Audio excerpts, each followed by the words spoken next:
Le 3 avril 1966, il y a 50 ans presque jour pour jour, dans la salle dite de l'œuf de l'École nationale des arts et métiers à Paris, les congrès réunis du SNES et du SNET décidaient de fonder le SNES, le syndicat national des enseignements de second degré, affilié à la Fédération de l'éducation nationale, la FEN. Sur la photo, Étienne Camille Perret intervient au nom d'Unité et Action sous l'œil de Robert Chéramy, secrétaire général du SNES, et de Louis Astre, secrétaire général du SNET.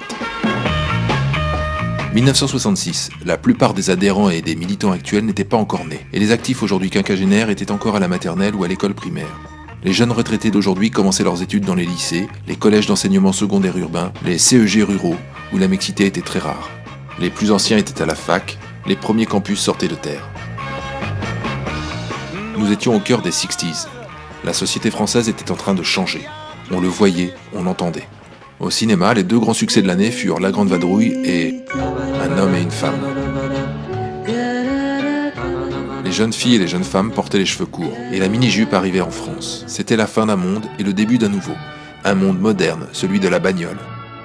C'était un peu tout ça, la France du milieu des années 60. Du moins au premier abord, la France du temps de De Gaulle qui était revenu au pouvoir en 1958. L'ORTF venait d'être créé en 1964 et il annonçait au peuple français lors de ses vœux que la nouvelle année peut et doit être l'année de la sérénité, de la confiance et de l'ardeur. En fait, le général qui venait d'être élu président de la République au suffrage universel pour la première fois en décembre 1965 avait été mis en ballottage et avait dû affronter au second tour le candidat unique de la gauche, François Mitterrand, ce qui avait suscité un grand espoir dans toute la gauche. Le général pouvait se féliciter que la France était en paix, mais les plaies de la guerre d'Algérie n'étaient pas refermées. Non, je n'ai pas oublié. Et si on était passé de la guerre froide à la coexistence pacifique, au Vietnam, les États-Unis rouvraient une guerre meurtrière contre laquelle les démocrates et la jeunesse du monde entier, y compris américaine, commençaient à se mobiliser. Le général pouvait aussi se féliciter des grandes réussites industrielles de la France. Mais la classe ouvrière réclamait sa part de cette création de richesse. Les mineurs de charbon et de fer s'étaient mis en grève en février 63 pour leur salaire et conditions de travail, et ils avaient résisté dans l'unité à la réquisition du gouvernement, ce qui avait suscité un élan de solidarité exceptionnel, au-delà même des frontières. Après la déconfessionnalisation de la CFTC et la création de la CFDT en 1964, l'unité d'action CGT et CFDT était en marche depuis janvier 66. Cela se traduisit dans la grande grève unitaire du 17 mai 66, CGT, CFDT, FEN. Au premier rang de la manifestation, au centre, le Tonturier et Siciliano qui donnent le bras à Benoît Frachon, les deux secrétaires du S3 de Paris, puis Astre derrière Siciliano. Pour répondre au baby-boom, le général pouvait se vanter d'avoir bâti tant et tant d'écoles, de collèges, de lycées, d'universités. Nous sommes certains dorénavant de réussir notre immense entreprise d'éducation nationale. Le système éducatif se réorganisait en degrés horizontaux. La réforme Fouché s'imposait avec la création du CES. Les baccalauréats étaient aussi en train d'être reformés. Mais le Premier ministre Pompidou restait nostalgique d'une conception élitiste de la formation qu'il exprima avec humour lors de la remise des prix au concours général dans le grand amphithéâtre de la Sorbonne. Bien sûr, pour nous, le nom d'Antoine n'était associé qu'à celui de Cléopâtre. C'est dans ce contexte qu'il faut resituer la fusion du SNET et du SNES en 1966. C'était en fait un vieux projet dont les prémices se situaient avant-guerre. Ils avaient été repris après la Libération dans l'euphorie de l'espoir d'un monde nouveau. Le processus s'était arrêté en chemin quand, dans le cadre de la guerre froide, intervint la scission de la CGT et le choix de l'autonomie par la FEN au printemps 1948. Seule la fusion entre les syndicats des enseignements classiques et modernes avait pu avoir lieu en 1949. 18 ans plus tard, le rapprochement des conditions de recrutement des maîtres et des diplômes de l'enseignement technique et de l'enseignement général, l'unification administrative du ministère, la création des CAPN uniques en 1965 exigeaient cette fusion. Ce fut un processus démocratique, relancé d'abord par les militants du SNET.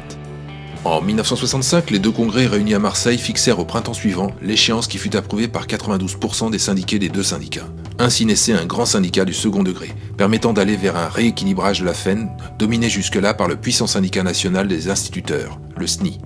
Les nouveaux statuts adoptés garantissaient aux deux anciens syndicats et à toutes les catégories une juste représentation. La double tâche du syndicat, héritée de la charte d'Amiens de la CGT de 1906, était affirmée. Il ne s'agissait pas seulement de défendre les intérêts matériels et moraux des enseignants, mais de viser à l'émancipation des travailleurs par l'expropriation capitaliste. C'est ainsi qu'on exprimait alors la transformation sociale. Une direction nationale se réclamant de la majorité autonome de la FEN fut élue en juin 66 avec deux secrétaires généraux, André Mondeau pour l'ex-SNES et Louis Astre pour l'ex-SNET.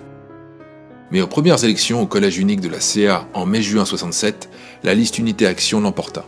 aux côtés d'André Drubé et Étienne Camille Perret, secrétaires généraux, une nouvelle équipe de secrétaires nationaux, notamment Gérard Alaphilippe, Jean Petit, André Délinger, François Blanchard et le trésorier Théo Haddad.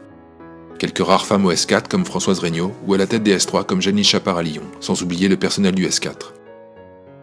Ce changement de majorité était indissolublement lié à la création du nouveau syndicat. Cette nouvelle direction s'attacha immédiatement à mettre en œuvre un changement d'orientation et de pratique, visible dans l'US ou dans les États généraux et leur prolongement dans les académies, par exemple à Nantes ou à Grenoble. Le SNES résista remarquablement bien en mai-juin 68, sur la base de l'unité d'action étudiants, enseignants, travailleurs. Il put récolter les fruits de la mobilisation en termes de création de postes, de titularisation, d'extension des garanties, ce qui permit une croissance importante de la syndicalisation. Impossible de résumer ensuite en quelques flashs 50 ans d'histoire, mais ce qui domine c'est la fidélité à des valeurs et des objectifs fondateurs, articulation entre la revalorisation et une école démocratique pour tous, ce qu'exprimaient bien les deux premiers films du SNES, Le droit d'apprendre et Le temps d'enseigner, en 1971 et 1972. La première manifestation nationale du SNES, le 27 janvier 1979 pour la revalorisation, inaugura une nouvelle forme de manifestation colorée, avec ballons et pancartes originales. Après 1981, les campagnes pour l'école de la réussite pour tous, l'investissement éducatif et la création de degrés se succédèrent. En 1989, à la suite d'une mobilisation exceptionnelle, fut acquis un ensemble de mesures de revalorisation. C'est le moment où s'engage le processus qui va conduire à l'exclusion du SNES et du SNEP de la FEN. Le SNES s'engage alors dans la construction d'une nouvelle fédération. Paris réussit. Avec sa fédération, le SNES impose un nouvel acteur syndical original, présent dans toutes les grandes mobilisations, 1995 ou 2003. Le SNES d'aujourd'hui, unitaire, combatif, présent dans les luttes, est ainsi toujours fidèle à son histoire.